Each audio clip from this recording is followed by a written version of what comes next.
So some great words from about Jesus the Good Shepherd, John chapter 10, verse 1. These are a whole series of sayings of Jesus. You can feel that the sort of pictures and the metaphors sort of drift from one to the other. And when you get the whole feel of what Jesus was saying to those people on that day. Jesus said, I am telling you the truth. The man who does not enter the sheepfold by the gate, but climbs in some other way, is a thief and a robber. The man who goes in through the gate is the shepherd of the sheep. The gatekeeper opens the gate for him. The sheep hear his voice, and he calls his own sheep by name, and he leads them out.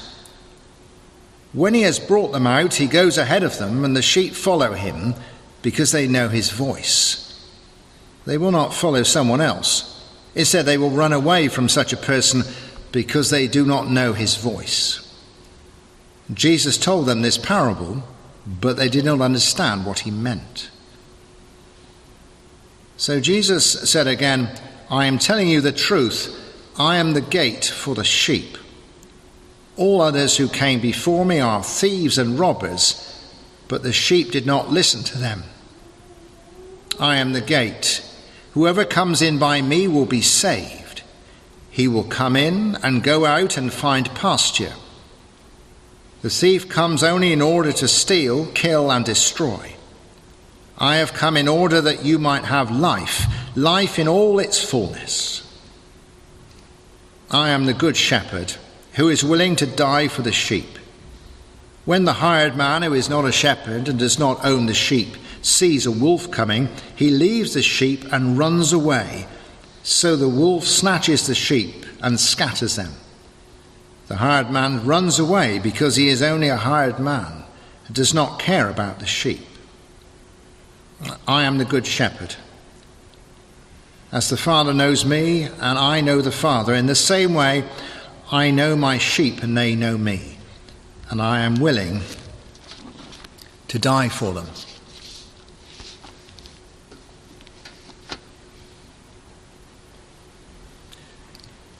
I was thinking earlier in this week, whenever I finish up talking about the good shepherd and the sheep, there's a great tendency to finish up talking about the sheep rather than the shepherd. And I really want you to hear about the sheep, about the shepherd this morning. We are the sheep, but the Lord Jesus is who we need to be thinking about this morning. And if you look at this passage of sheepfolds and gates and wolves and the shepherd and all that he does and all that he is, some great stuff here for you this morning. We are definitely sheep. And if you look through this passage, there's a great strand which is about security. The shepherd brings security to the sheep. You've got the whole sheepfold business with a rock, and I think if it was a good sheepfold, it was made of stones and rock. Perhaps it had briars on the top of it. If you had the deluxe version, you've got a gate with a gatekeeper.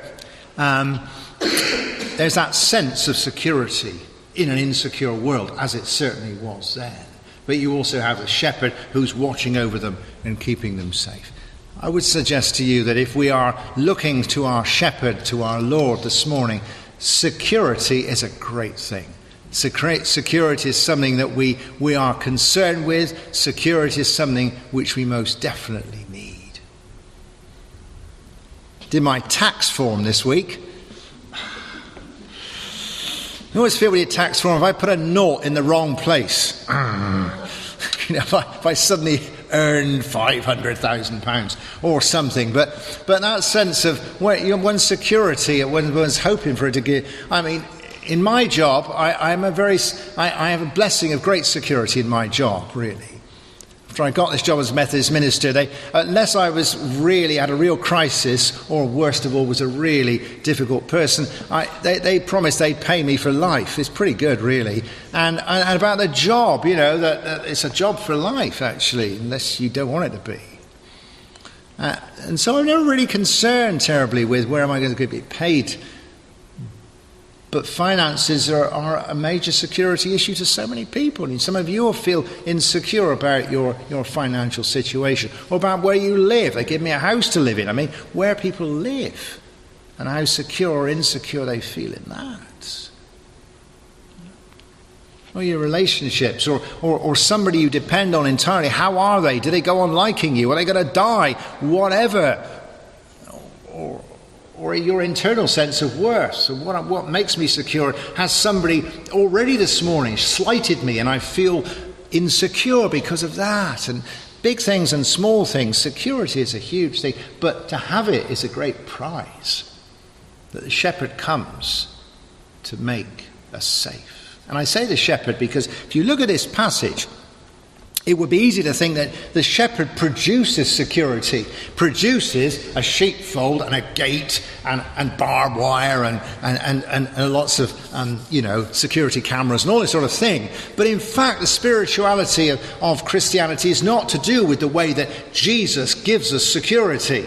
It's not. It's that Jesus is the one who makes us secure. And so the metaphor changes and he says, I am the gate. Which is an extraordinary thing to say, isn't it? I am the gate. And I know in some places where out in the hills they might put just a circle of thorns around, and then the shepherd actually lies across the gateway sort of thing. But when Jesus says, I am the gate, it means he puts himself between us and the threat. That's a great feeling. Whatever threat, whatever problem, whatever challenge it is, doesn't disappear. But think this morning, Jesus puts himself between you and the threat. He puts himself into the danger. I've found that very helpful over the years. There's been a couple of times when I've been running and I felt threats, perhaps not from outside necessarily, but I felt insecure. And I've had a real sense of Jesus or an angel, I'm not sure, but anyway, running alongside me. And running along the side which is between me and the threat, if you like. Keeping pace. So that wherever the threat is, he's always between me and it. That's a great picture. And I want you to think this morning that Jesus comes between you and that which threatens you with insecurity. Doesn't flash a magic wand, it's all gone away. But in terms of all that might threaten, internal and external, big or small, he will put himself between you and the threat. That's tremendous. It is a personal thing. I am the door. I am the gate. Tremendous. Mind you, this security is not uncontested. The shepherd doesn't turn up and the wolves say, oh, here's the shepherd, and they all run off. The shepherd doesn't come and say, hi, I'm the shepherd, and all the brigands and thieves run off. It's contested. It's contested. I lay down my life for the sheep. There is a battle going on here. And Jesus has died that we might not die. Somebody's going to die here.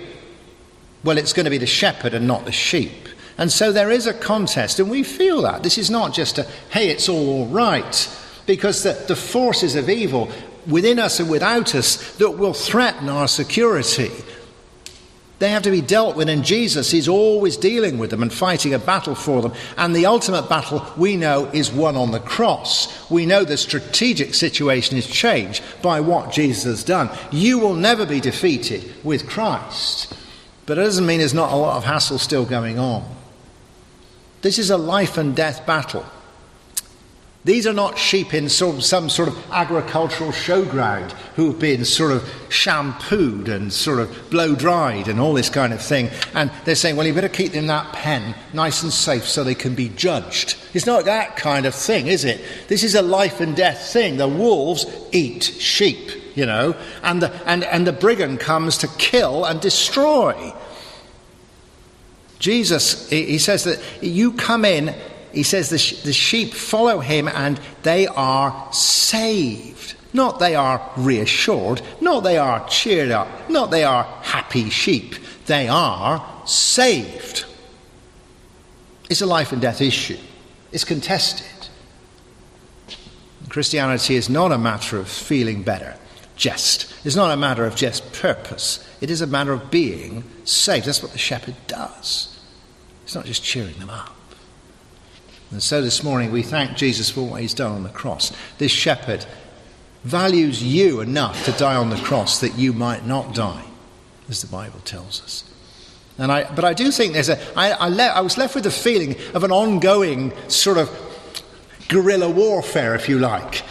I had this feeling that the thieves were still trying to climb over the wall, and Jesus was seeing them off, and the wolves were, as the Bible says, still ranging around, and that it's an ongoing battle. It wasn't sorted just completely when and if you became a Christian. It's for this week and next week. It is. You know, and this morning, come near to him where the security is.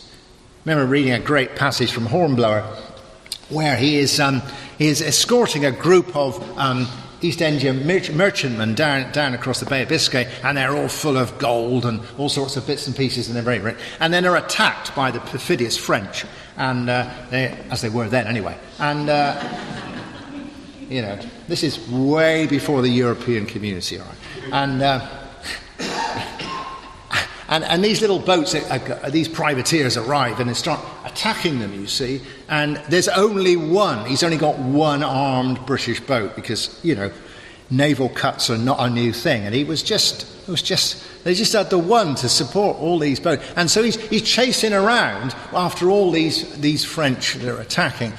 And he realizes that the only way that he can protect them, and he finds this is very reassuring at the end of the day, that these merchantmen, seeing the thing, whatever happens, they're always maneuvering so as to get close to him. They're always running away from the enemy, and they're always clustering around him so he said, if they scatter, they will be lost.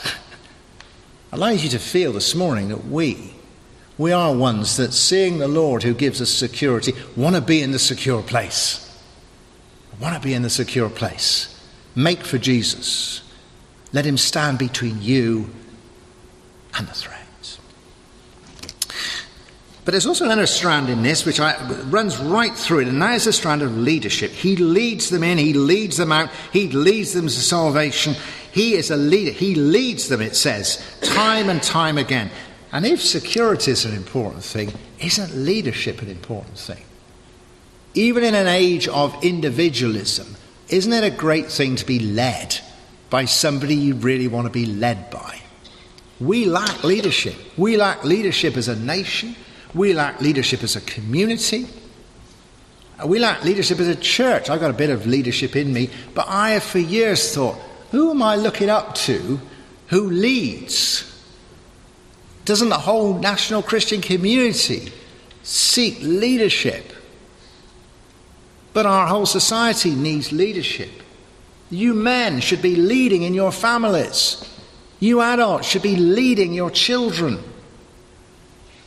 Leadership is greatly sought after, but so many times you look to people and they are, I don't know, they might be doing something else. They might be doing admin or management or whatever it is, but not leadership. And so when Jesus says, I'm here as a shepherd to lead you, to offer you leadership, that is a great prize. That this week, he would lead you. It's a personal thing. He leads. He doesn't leave somebody else to lead you. He hasn't this morning come along and said, well, I want to welcome you. As I see we do a conference when the chief man comes, I want to welcome you here this morning. Now, today, much as we value you here, I want to introduce you to Fred, who's going to be your host for today. Then disappears and is never seen again. Sort of thing. God is not like that. Jesus is not like that. He said, I will lead you this week. I've not yet introduced you to the angel who will lead you. Or the church, or whatever. He leads. It's tremendously important. You don't get leadership from anywhere else, but he is offering you spiritual, emotional, physical. I mean, the way that Jesus provides leadership in a holistic way, as we would say now, isn't it, for you this week, to be led by him. You look at this passage, it says that this leadership is is something that we can get into. You see, a leader needs to know where they're going, but they also need somebody to follow them. But we do not have the picture of Jesus, the great leader, prancing across the mountains with a trumpet, leading. It's a shepherd who wins over his sheep, that they follow him. I want you to feel that this morning, that Jesus wants you to follow him. He is winsome. He draws you to him. It says, when the shepherd comes, he doesn't climb over the wall. He walks through the gate and the gatekeeper opens the gate for him. That's what shepherds do. He gets the sheep and he leads them out. There's a sense of quiet authority. You see that in the Gospels, don't you? Jesus knows what he's talking about, what he's doing. He has a sense of authority. Nobody wants to be led by somebody, I'm not quite sure what we're doing here. He has that authority. You read that in the Word of God. You think this is the ring of truth, isn't it? He leads us with authority. Because he is the author. That's where authority comes from, isn't it? And so you can sense in your life that the Spirit of Jesus, he comes, he enters, he doesn't scrambling around, he comes and he leads with authority. We read that he calls all his sheep by name. This is a step beyond being intimate. This is individualism. It's not that he's got the flock. There are common things for the flock. But we know with the lost sheep that he cares for each particular sheep. Now, this coming week, I've got a variety of things to do. I know I've got some meetings to take. I've got some services to take. I've got some visits to make. Virtually none of those things you will share. I need leadership for my week, not your week.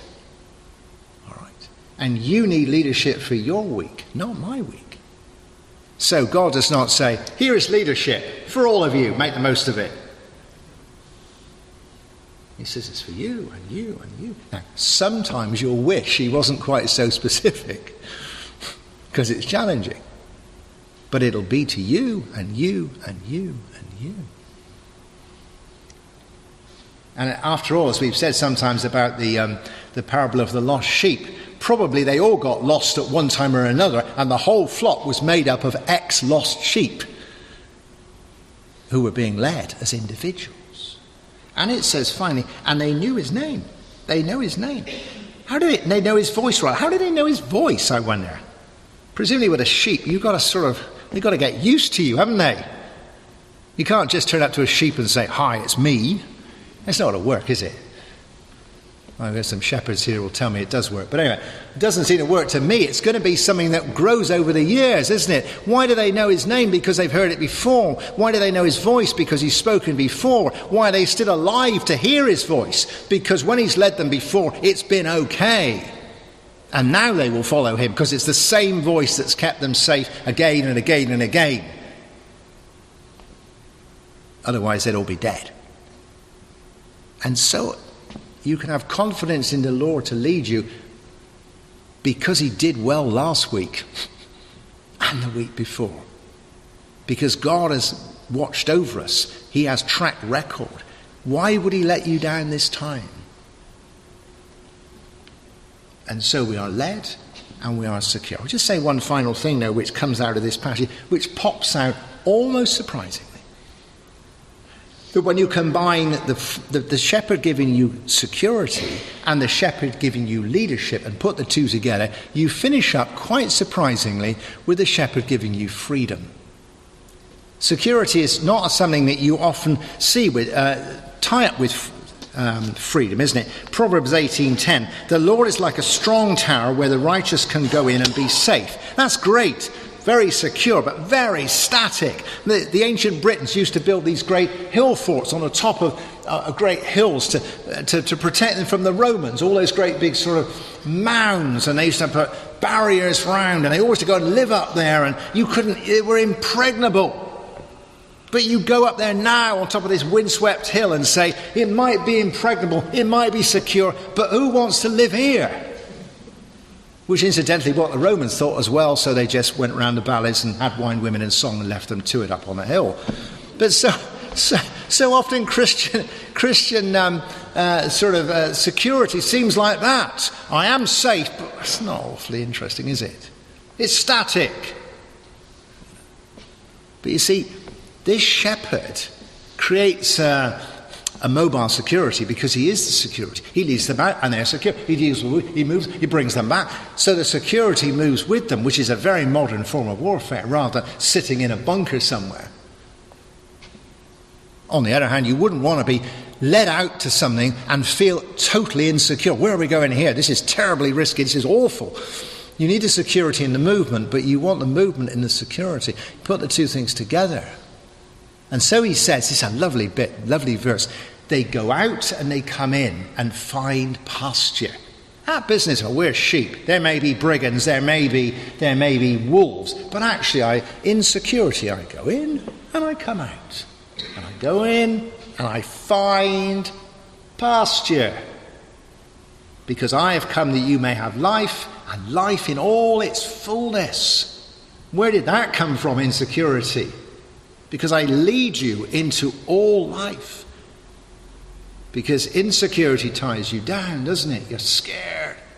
And silly leadership takes you off the wrong path. But to be secure and to be led by the shepherd this week is to be free and to know life and life in all its fullness.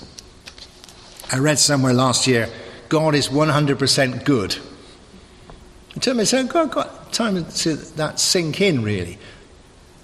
But don't forget the little bit in the verse. Jesus is the good shepherd. He's not just the efficient shepherd. He's not just the secure, strong shepherd.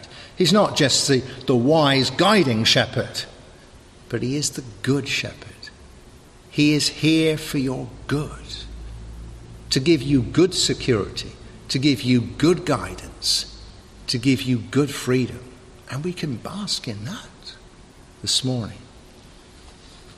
The band are just going to come and play for us now. And as we come to communion, I don't mind how you feel about this communion, whether you feel that there are a lot of sheep all around the shepherd or whatever, that coming for security, allowing him to put himself between you and the threat, coming here for guidance, walking up for communion in one way and walking back in a slightly different way, being secure and mobile, and thus with a sense of freedom. We start with security. Let's stand and sing Faithful One, So Unchanging, You Are My Rock, throughout the storm, which is still there. There is still a storm. There are still wolves.